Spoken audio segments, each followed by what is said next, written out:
Hello, everyone. I am standing here with Mr. Dan Bianchi, who is the recipient of this year's Artistic Achievement Award. Congratulations, Dan. Thank you. How does it feel?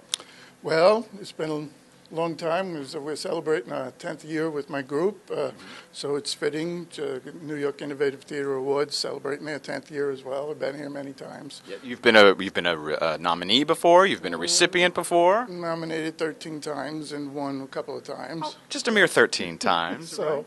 Yeah. Well, the Artistic Achievement Award is given every year to someone who has exemplified amazing contributions to the Off-Off-Broadway theater world, and we couldn't think of anyone better this year. 40 productions? Well, I think we've reached about 60 now. 60? Yes. Okay. And that's with the radio theater group. My career goes way back. 40 years, that's actually what I was going to mention. I was giving your age, yeah, sorry. So, 40 years in the theater. Theater and film and fine arts and so forth. I've always been in the art world. But when I wanted to come back to the theater world, I said, you know what, I think I'm going to try something different and strip everything down to basic storytelling, and that's what we do with the radio theater, only we use this magnificent sound system. And an amazing one, by the way. I saw King Kong, I think I saw a few years ago. Right, and I've been able to do stories like that, that the traditional theater perhaps has to bypass. Although I must mention there's a musical coming from Australia of King Kong. A musical of King Kong? Yeah, it's the most expensive musical ever in history. Does the ape get to sing, I wonder? I don't know.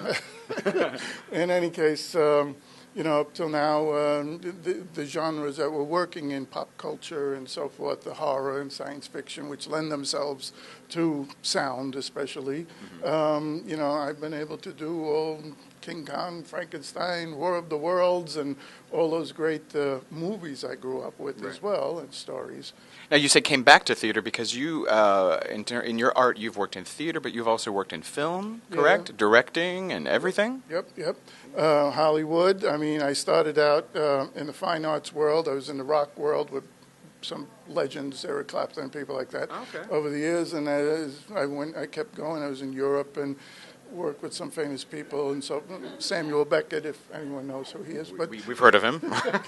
And people like this. So all through the years, I was in the artistic side of things, but I grew up with the pop culture of America, and I got to be a certain age, and I said, I haven't been able to really do my love, on stage, and so that's when I developed radio theater.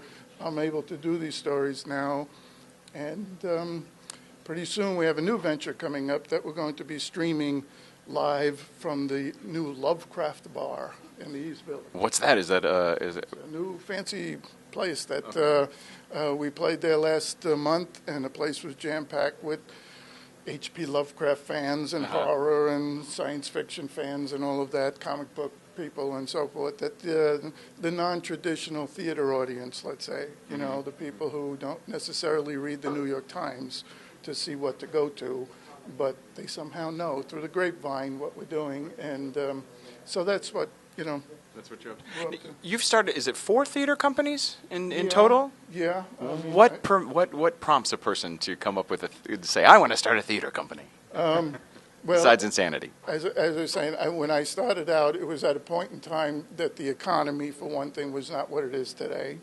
It was a point when actors, would live 7 people in an apartment type of thing, so the rent was maybe $20 each. Affordable. That's what I mean. Right. And, it was like, hey, everybody, let's make a play, let's make a show, let's make a theater company. So it was still at that level. When you hit the 1980s, 90s, all of a sudden the rents went from $300 to $3,000 and above, and things started to change drastically in that area, in the art area. Would you say that that's one of the biggest hurdles nowadays to working in Off-Off-Broadway, is rent? Oh, absolutely. Luckily, with my group, I also factored in the idea of tour. When you go on tour, we'll be playing in San Francisco at a 400-seat house. We're playing in Jersey at a 1,500-seat house. We get paid a lot of money. Oh, okay. In New York, you don't get that. You have to leave New York. Somehow find a way to do it somehow. And luckily, we've been at Horse Trade Theater, down at the Crane Theater, for a number of years, co-productions, and with, I've been able to, survive that way. We've been at other theaters around town, but yes, haven't really paid rent. And is that climate different in other countries? Because I know you've started some international. Did you work internationally before, like earlier on? Earlier on, yeah. But again, we're talking like, get out your calculators. Years ago. 1970s, 1, 2, 3, 4, that sort of thing, and where everybody's like, everybody in the back of the bus. Okay, let's go. Right. And it's more of a band mentality, a musical band, Okay. And that's my guys. A lot of them are from that, era. When you're talking about 40 years and Eric Clapton and film and theater, that obviously exemplifies artistic achievement. So I can't think of no one better than Dan Bianchi to be the recipient of Artistic Achievement Award. So congratulations, sir. Okay, thank you. My pleasure.